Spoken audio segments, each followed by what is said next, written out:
So as we continue to these changing forms, structures, routines,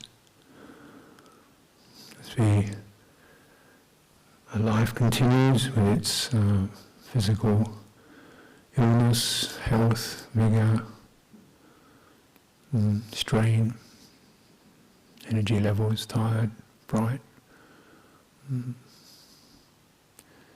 surging, sluggish, meandering, moods, many,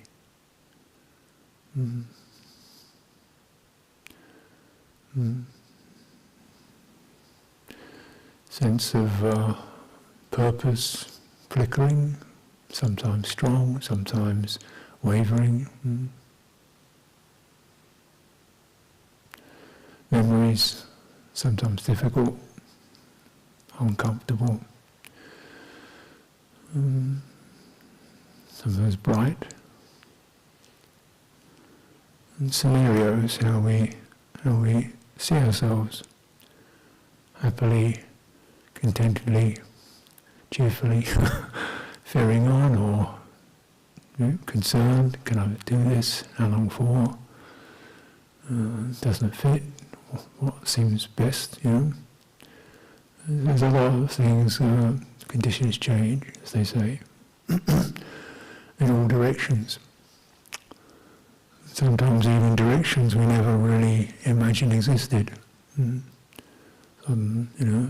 Energetic realm, where suddenly energies start moving through the body that we feel very tense, restricted by, or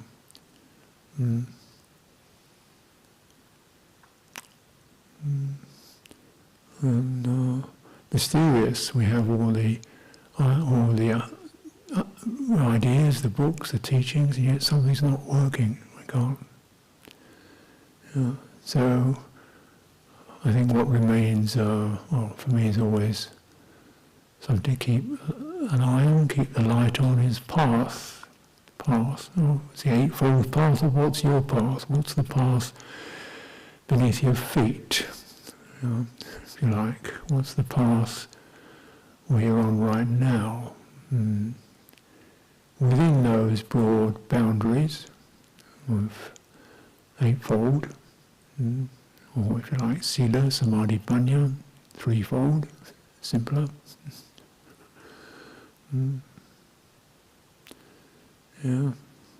All the different ways that can be calibrated. I'm talking the other day about upward flow, from glad appreciation of virtue to through collectedness, composure, through to insight and liberation. Beautiful Buddha teaches a path, a flow, and it can be configured in a range of ways. But it always has to start where you are.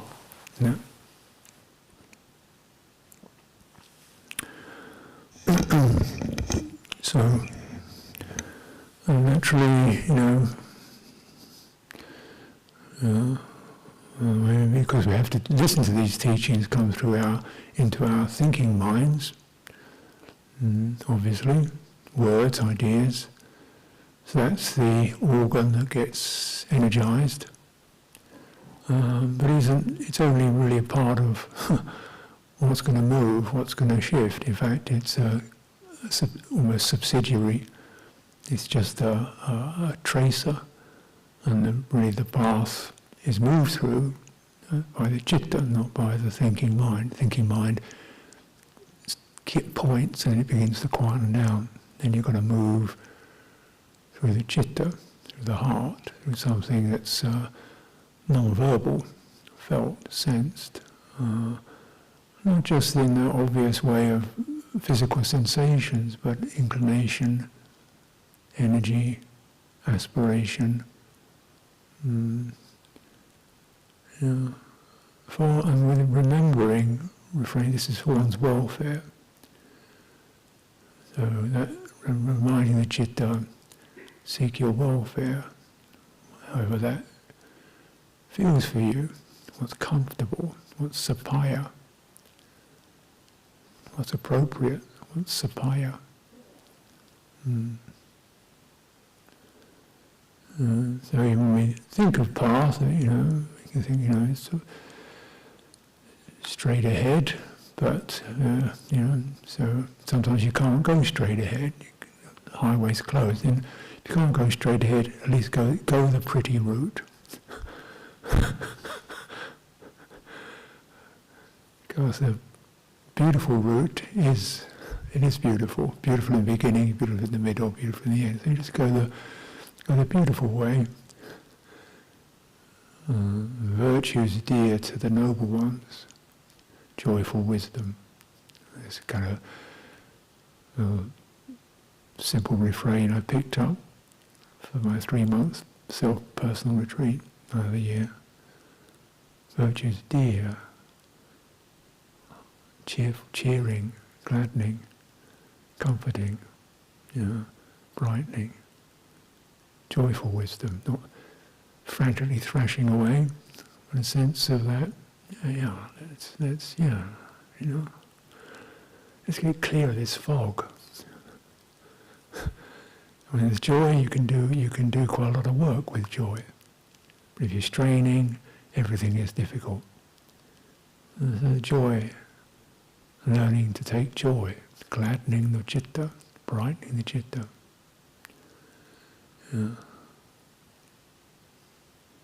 So we begin to understand or sense how the citta is uplifted, gladdened, soothed, comforted, steadied, and what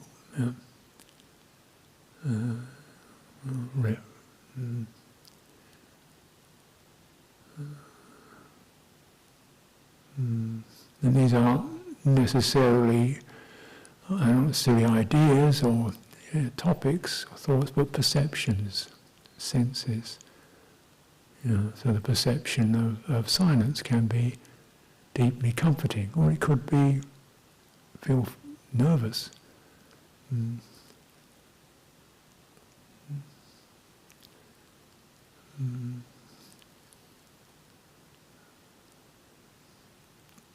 Perception of others could be comforting, or it could you feel paranoid or anxious. So it's not just that you can't immediately say, but it always has a sense of warmth. What warms, what brightens. I think this is important because basically when you heard so many teachings, the words are rattling around in your head, and so many different sets of instruction. Well, it seems a lot to do, and you just feel strained and muddled. Then you try to just aim for simplicity, and to prune it right down. Simplicity, just be present right now. Where are you?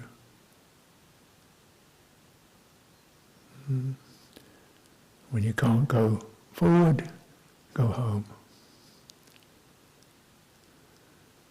Where are you now? How is that?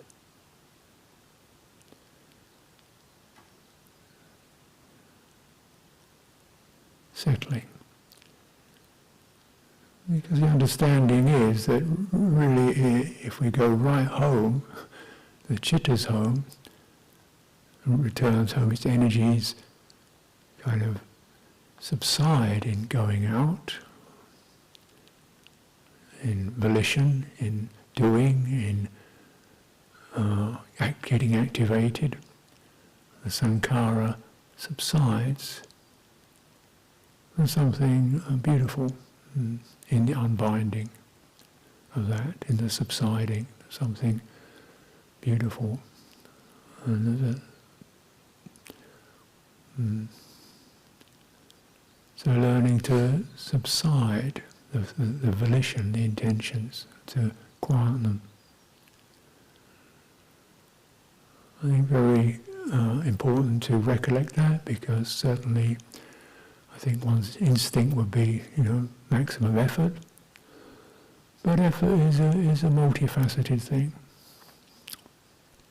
To exert, yes, to restrain, but also to gladden and let things rest in equanimity. No particular aim, just And what's the place of rest? Where do you feel comfortable?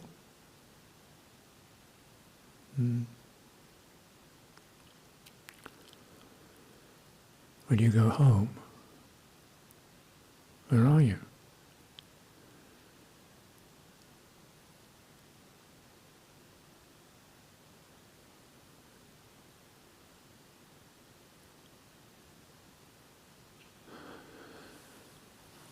Because my sense is that something, what got us here, was not dependent upon our intellect.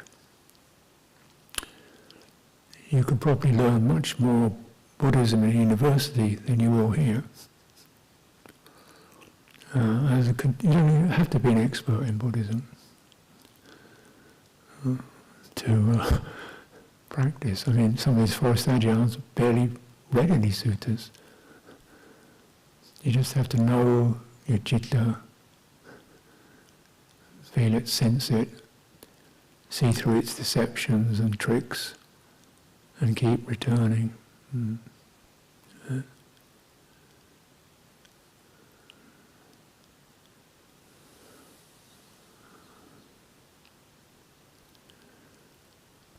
So something got us here, some faith, maybe this could be better, the citta there could be improvement. I've run around this way and that way, could be a better, that's the little lighting up of faith, and then maybe this quality of exploration and refuge and awakening, those resonances, awakening, truthfulness, they hit, they resonate. And the citta, oh yeah. We don't know the details, we just know the resonances of those perceptions. Right? Refuge, awakening, peace. Oh yeah, So you keep remembering those very primary references before you get all the details in. You go home.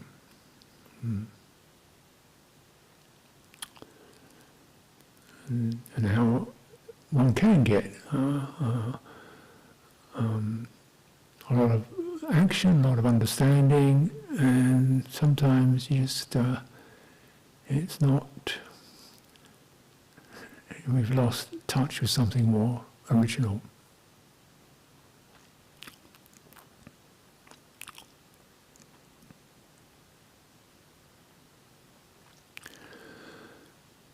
Overreach. I was noticing recently I had a little small issue in my kuti, so I just had to screw a bit of wood onto the ceiling. Okay, I got the wood. Craig very kindly prepared me a little strip of wood. Okay, very pleased with that. Then I got a chisel out and carved some grooves. Very pleased with that. Then I drilled some holes in it to put some screws in it. That's nice, pleased with that. Okay, and then we stick it on the wall, and then screwdriver. So there's electric screwdrivers, you see. So I found a screw, got that, the screwdriver, got the right bit in the screwdriver, very good, got it there. Oh, that's it. Then I think, okay, I never use electric screwdriver. Of course, as an old man, I can say when I was it was always his hand, you do it with your hands. Just, kind of stick and you push it. Oh, electric one, that sounds good.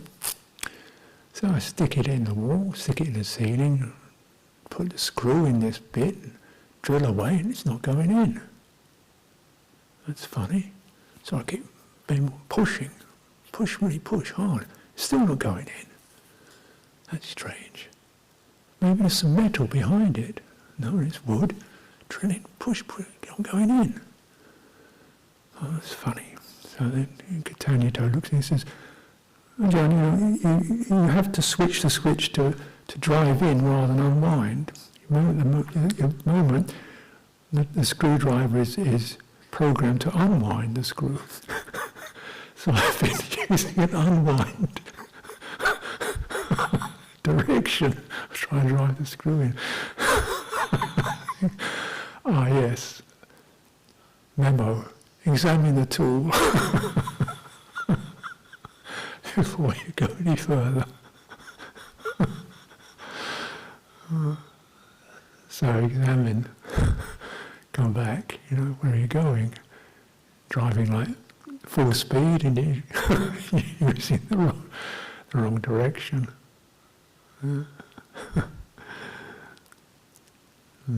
It's faith, returning to taking your time. Taking your time, finding your measure.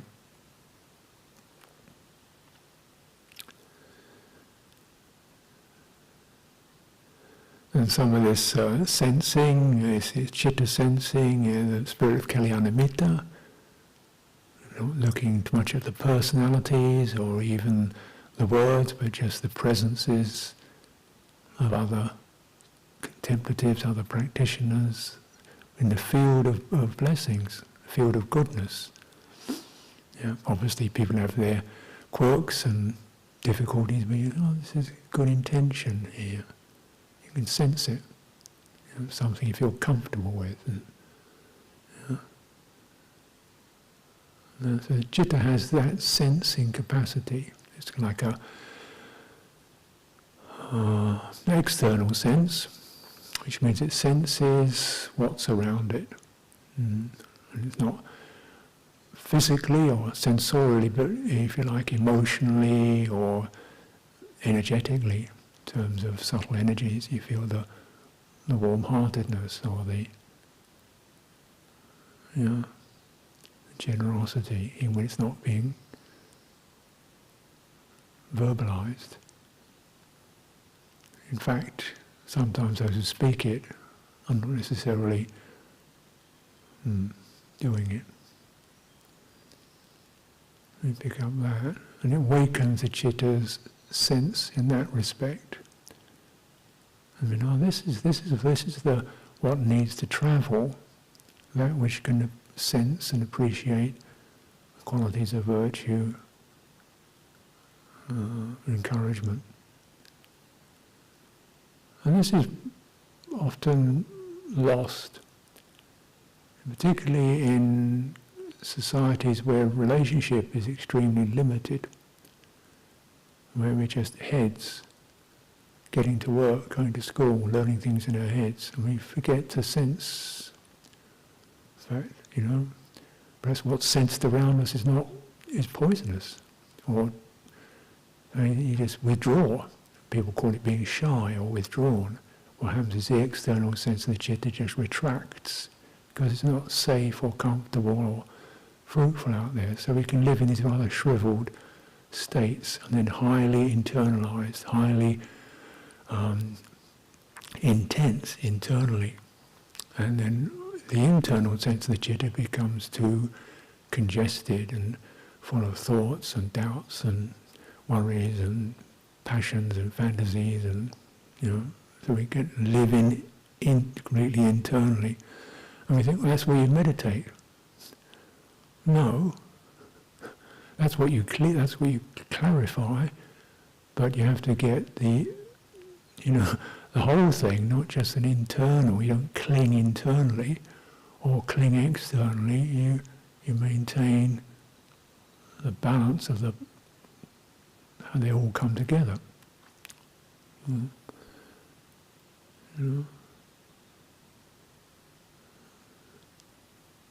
Certainly, when one's internal sense is quite complex or challenged, then you cultivate the external sense, which is sensing the goodwill of the lay people, the kindness, the steadiness of other summoners.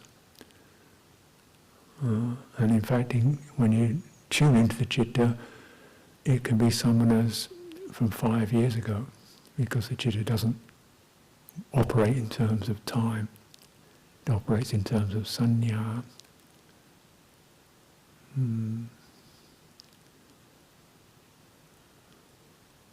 So it's my great good fortune, after a few years of practice from my head, really, trying to do this thing, to meet Ajahn Sucitto, Lumpur Sumedho, and Lumpur Cha. It popped up on the path.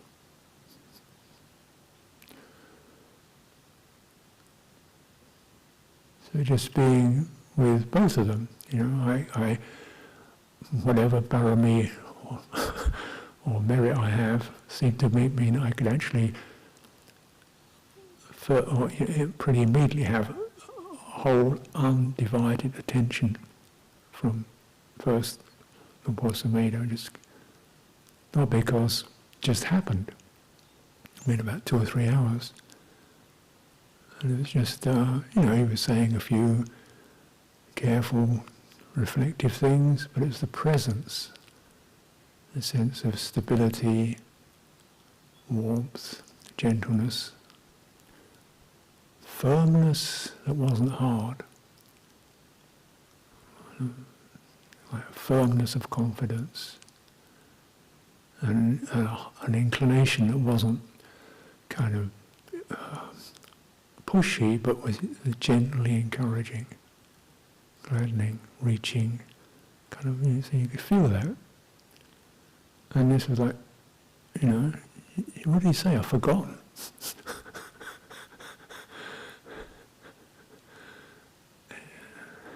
And yet, that experience remains, being held in something.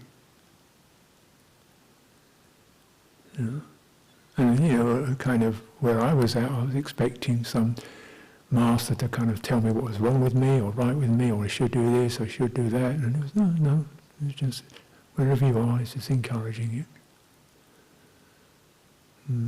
And a little while later, I had the immense good fortune to meet Lumpur Cha.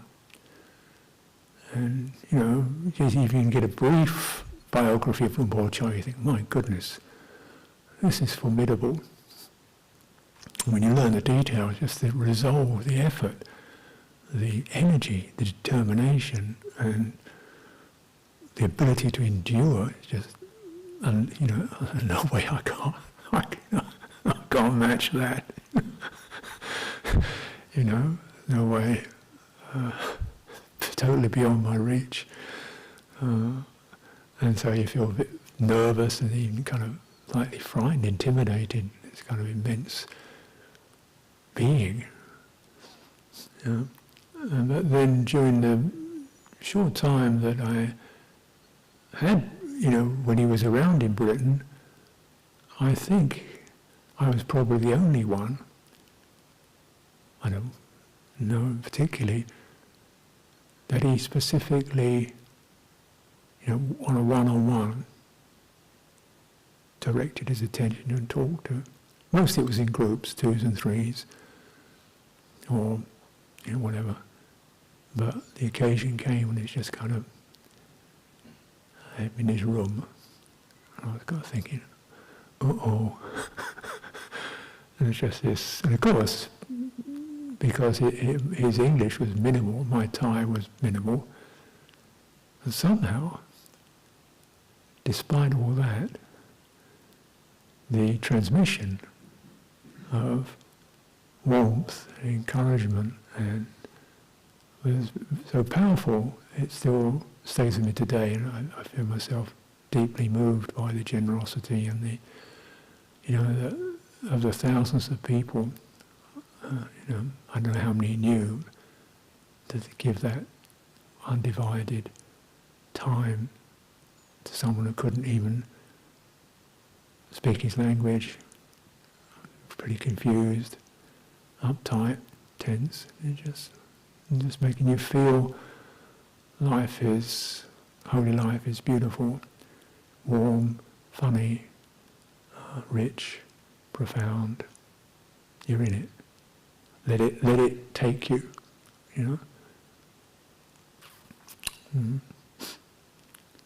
Yeah, so, we tend to imagine, I guess what I do, sort of the path is something you do, and certainly that's part of it, I guess. But also the path itself, path factors have their own potency. That is, once you start to enter it, it kind of, if you're listening deeply, it's sort of, the energies of that actually begin to move you along. And so we have to sometimes quieten our own thinking and ideas and projections and just listen up and take in what's immediately available, which could be a memory, of course, whatever actually the citta brings up when we come to that place of poise and presence. We're in a sense of what, and just open to that. So, then the path factors start to move through you. This may sound mysterious, and perhaps the language is confusing.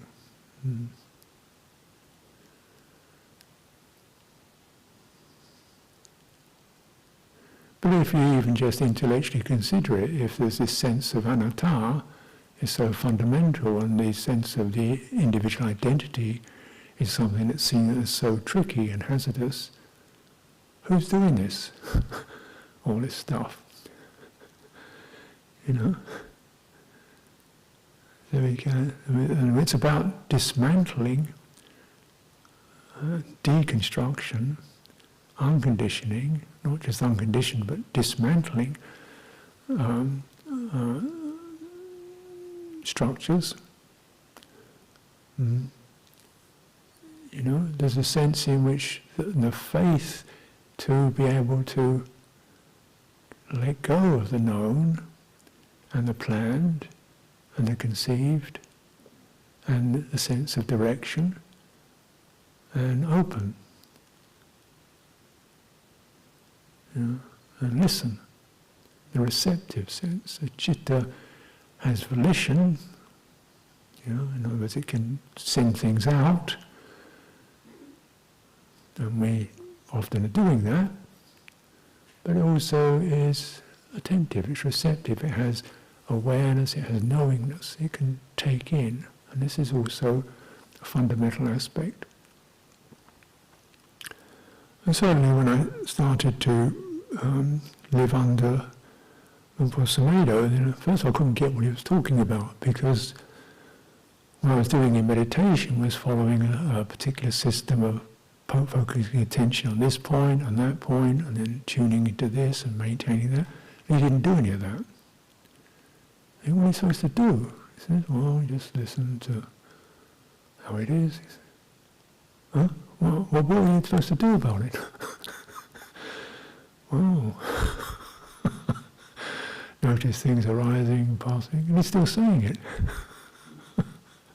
It's like different tonalities and different atmospheres come in. And he's held that. And I think, what's on the next page? Maybe there isn't a next page. Just sink more deeply into the meaning and begin to deconstruct the projections, and then maybe the path itself arises as a sort of stream. You find yourself moving along towards relinquishment, towards letting go, towards devotion, gladness.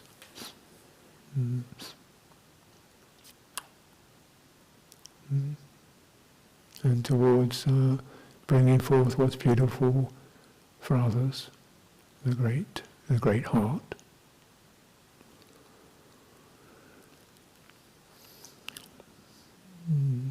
Certainly one of Lumpur Sumedho's keynotes was about listening, learning to listen. Something Lumpur Cha also talked about, learning to listen. So you use the ear faculty, because the ear faculty is more receptive than the visual faculty. The visual faculty always gives us an arrow of direction. If you notice the way that the visual consciousness always aims towards a point. So we're walking along a corridor with an aim at the end of it. Your streets do the same thing, paths do the same thing. We live in an arrow, and the aim is to get to the point of the arrow, where the bullseye is, Nibbana in bullseye. And you keep running along this track, moving along this track. It's a visual construction, and because we're probably, generally human beings are more visual than auditory creatures, so that becomes the template of how the mind operates and how the mind conceives things. Forward to one point, somewhere else, get on, and quicker, maybe it takes a while, but you're going to get there in the end, kind of thing.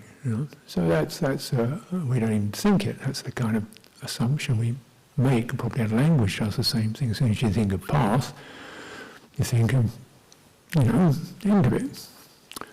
But the aim of the path is to deconstruct. So it's and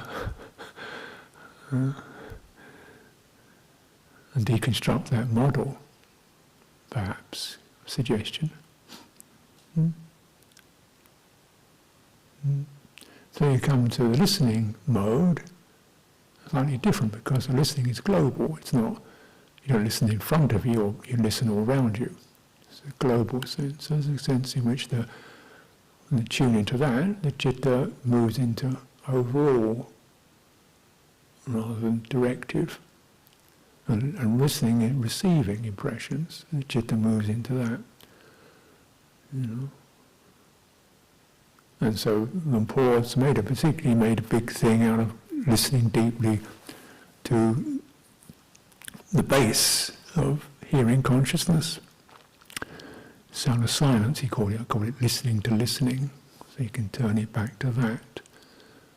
And then the babbling of the citta, the babbling of the thinking mind, can dissolve into that silence. And you can walk around with it, you can sit on a bus doing it, you can go to a meeting doing it, you can, it's a very portable model.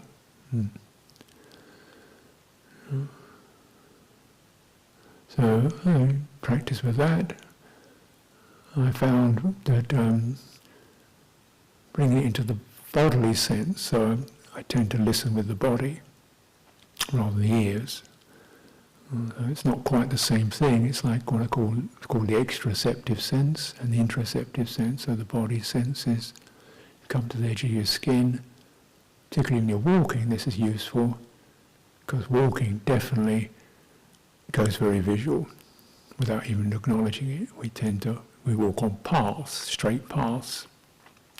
So it's really set up for that model of directive, visually. So you walk, and of course we always walk forward, we don't walk circular. But as far as the body goes, You're sensing your skin and the balance. There's no forward about it. There's just senses, energies moving. So you turn your eyes down just to what's necessary to maintain sense where you are visually, and even soften the gaze so it's kind of soft focus, not a sharp focus. And tune into balance, experience of what happens as you move, energies shift, and through your skin. You get the bodily senses and you're listening to that. And they have no sense of getting anywhere, therefore they can't fail. Because wherever you are, there it is. The same model accrues. Yeah. And it helps to discharge what can arise with walking meditation. We get into I call it doctor's waiting room, up and down, pacing up and down. And then it gets a bit monotonous, one feels trapped. And then here we go again, here we go again, here we go again. Maybe that doesn't happen for you, but certainly, that happened for me.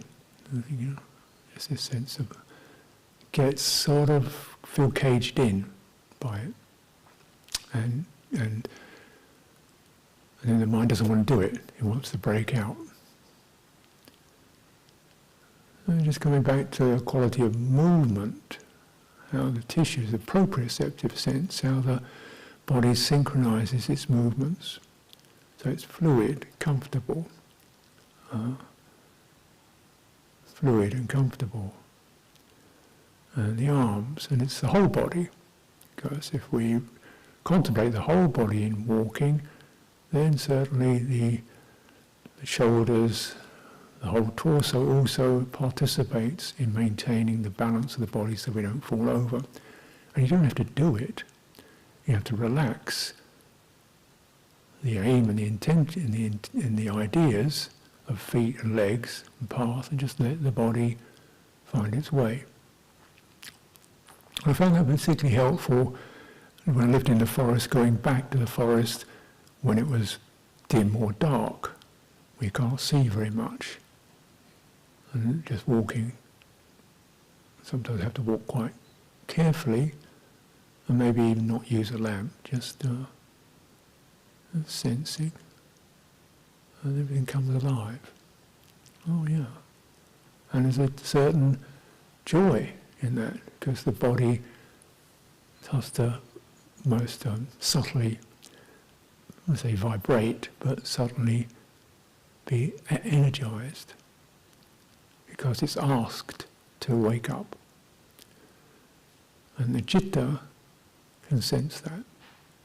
So there's a strong synchronicity between the citta and the subtle body, which is the body's energy systems. And they have citta effects. The citta feels alert, not driven, comfortable, tuned into the present, the only place the body knows. It doesn't know time. It knows present. As it becomes present, the present expands, sensed, steadied. And one maintains that as the waves of memory, thought, mental proliferation break over it. And just by maintaining that and not feeding, going out, struggling, analysing, not messing with it, the waves are no longer fed with energy and they begin to subside. One's maintained one's balance in the midst of flow, whole midst of changing conditions.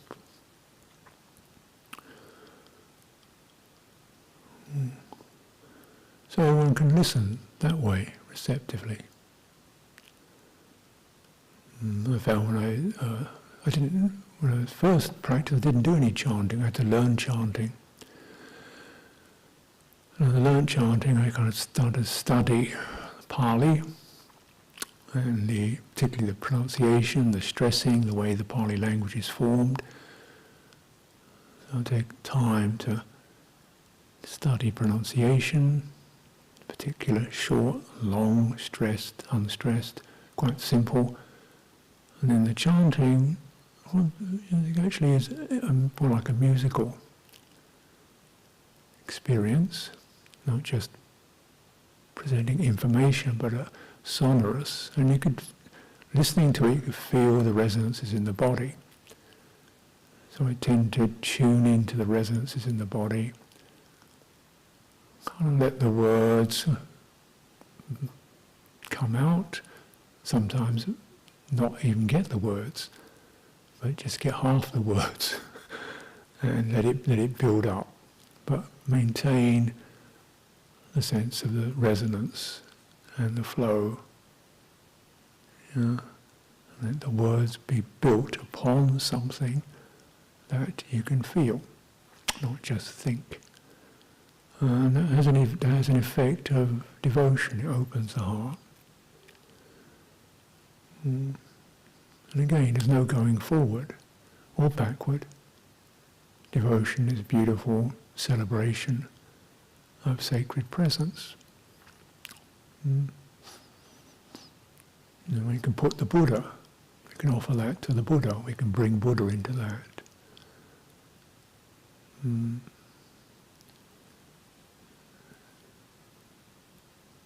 So, however, these are just ways I've worked with things. To be aware of the narratives that one's mind generates about the future, about yourself, comparing yourself with others, getting too tangled up with knowing too much, too many words and ideas. Be careful of that, and just begin to find out your balance, where you are, where the heart rises, and that relationship of encouragement and goodwill, internally, externally. And then you're creating the proper birthplace and nest and training grace for the path factors to arise.